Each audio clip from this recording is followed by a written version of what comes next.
सोचो आप कहीं घूमने जाना चाहते हो या फिर मस्त अपने रिलेटिव्स या दोस्तों के साथ टाइम स्पेंड करना चाहते हो या फिर हॉर्स राइडिंग करना चाहते हो। पर आपके पास तो ये सब करने के लिए समय ही नहीं है।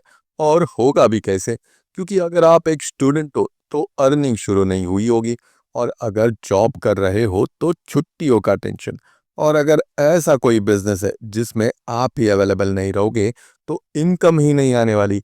इस सब सिचुएशन में घूमना फिरना तो दूर, आप अपने आप को भी टाइम नहीं दे सकते।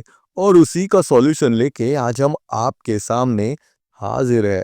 और हमारी लास्ट वीडियो जो कि इन्फ्लेशन के ऊपर थी, उसमें मैंने आपको बताया था कि आपके लिए कुछ ऐसे साइड इनकम सोर्सेज या फिर पैसिव इनकम सोर्सेज जरूर लेके आएंगे। तो चलिए जानते हैं कौन कौन से ऐसे इनकम सोर्सेस है जो आपको घर बैठे या फिर ऐसा कहे कि घूमते फिरते भी आपकी इनकम शुरू रहे। नंबर 1 पे है डिजिटल प्रोडक्ट। ये एक ऐसा तरीका है जो लो इन्वेस्टमेंट के साथ एक अच्छी खासी इनकम आपको जनरेट करके दे सकता है। और इसके लिए ना ही कोई स्टॉक रखने का टेंशन और ना ही वेंडर का टेंशन। पर हाँ, वन टाइम मेहनत तो जरूर करनी पड़ेगी। एग्जाम्पल के तौर पे ई बुक। ई बुक को एक बार अच्छे से जो भी टॉपिक आपको पसंद है उसके ऊपर ई बुक बना के उसी को आप अपनी खुद की वेबसाइट बना के लिस्ट कर सकते हो।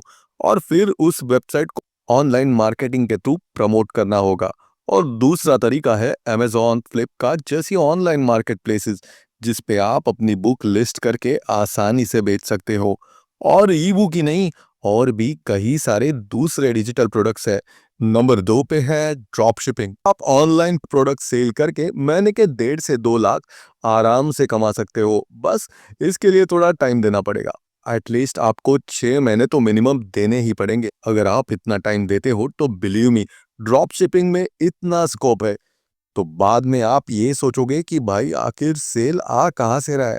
और अगर ऑनलाइन प्रोडक्ट के सेल्स की बात करें तो आपको मुझे अलग से कुछ बताने की ज़रूरत ही नहीं है, क्योंकि आज की डेट में ऑनलाइन प्रोडक्ट का बिजनेस कहाँ से कहाँ तक पहुंच गया है वो आप भी जानते हो। नंबर 3 पे है फ्रीलांसिंग। ये एक आज की डेट में सबसे ज्यादा बूम होने वाला साइड इनकम सोर्स। आपको बस ये देखना है कि आपके पास कौन सी स्किल्स है, फिर वो माइक्रोसॉफ्ट एक्सेल की हो, फाइनेंस की हो, वीडियो एडिटिंग की हो, वेबसाइट डेवलपमेंट की हो या फिर डेटा एनालिटिक्स की।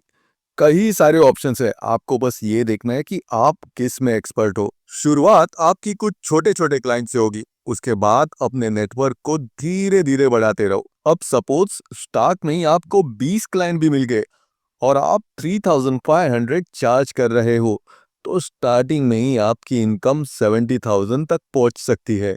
और अगर आपने इसे एक साल तक 200 या 300 क्लाइंट खींच भी लिया तो आपकी इनकम 7 to 10 लाख तक पहुंच सकती है। बस आपको थोड़ा उस समय स्टाफिंग को बढ़ाना पड़ेगा और थोड़ा अपने आप को प्रमोट करना पड़ेगा। आपको कई सारे क्लाइंट्स फाइवर में मिल सकते हैं या फिर आप डायरेक्ट मार्केटिंग के थ्रू भी आप अपने क्लाइंट्स बना सकते हो। अब आगे हमारे जो दो इनकम सोर्सेस है वो उन लोगों के लिए है जिनके पास ऑलरेडी वेल्थ है या फंड है, पर वो अच्छी खासी मंथली इनकम जनरेट करना चाहते हैं। नंबर 4 पे है इन्वेस्टिंग। वैसे इन्वेस्टिंग में तो कई सारे ऑप्शंस है, पर हमने जो सिलेक्ट किया है वो है म्यूचुअल फंड, क्योंकि म्यूचुअल फंड आपको मिनिमम 12 to 15% के रिटर्न्स तो देता ही है। और आपको बस कौन सा म्यूचुअल फंड लेना है उस पे रिसर्च करना है। 12 to 15% के जो रिटर्न्स मैंने आपको बताए वो ईयरली है। अगर आप थोड़ा और रिसर्च करोगे तो 20 to 25% के ऊपर भी रिटर्न्स आपको मिल सकते हैं। और आपको म्यूचुअल फंड में स्टॉक जैसे फंडामेंटल्स वगैरह रिसर्च करने की जरूरत नहीं पड़ेगी। बस कोई अच्छा म्यूचुअल फंड देखो और उसमें इन्वेस्ट करो। नंबर 5 पे है रियल एस्टेट। ये एक बहुत ही पुराना और बेस्ट तरीका है to earn and generate a real passive income. अगर आपके पास ऑलरेडी प्रॉपर्टी है या फिर इन्वेस्ट करने के लिए कुछ फंड है, तो किसी अच्छे लोकेशन में इन्वेस्ट करके आप मंथली इनकम जनरेट कर सकते हो थ्रू रेंटल। और ऊपर से आपके प्रॉपर्टी की वैल्यूएशन बढ़ती रहेगी, वो अलग। हाँ, पर इसे लोन लेके बिल्कुल भी मत करना। ये ऑप्शन सिर्फ उनके लिए है जिनके पास ऑलरेडी फंड है या ऑलरेडी उनकी प्रॉपर्टी है। तो ये थे हमारे 5 इनकम सोर्सेस। उसमें फोर्थ और फिफ्थ तो उनके लिए है जिनके पास फंड है। लेकिन डिजिटल प्रोडक्ट, ड्रॉप शिपिंग और फ्रीलांसिंग, इसमें लगातार आप 6 महीने अच्छे से मेहनत करते हो तो सफलता आपके लिए दूर नहीं है। एक ज़माना था जब जॉब के सिवा आपके पास कोई ऑप्शन ही नहीं था और बिजनेस तो दूर की बात थी। आज आपके पास इस ऑनलाइन ज़माने में कई सारे प्लेटफ़ॉर्म्स अवेलेबल है। बस आपको शुरुआत करनी ज़रूरी है।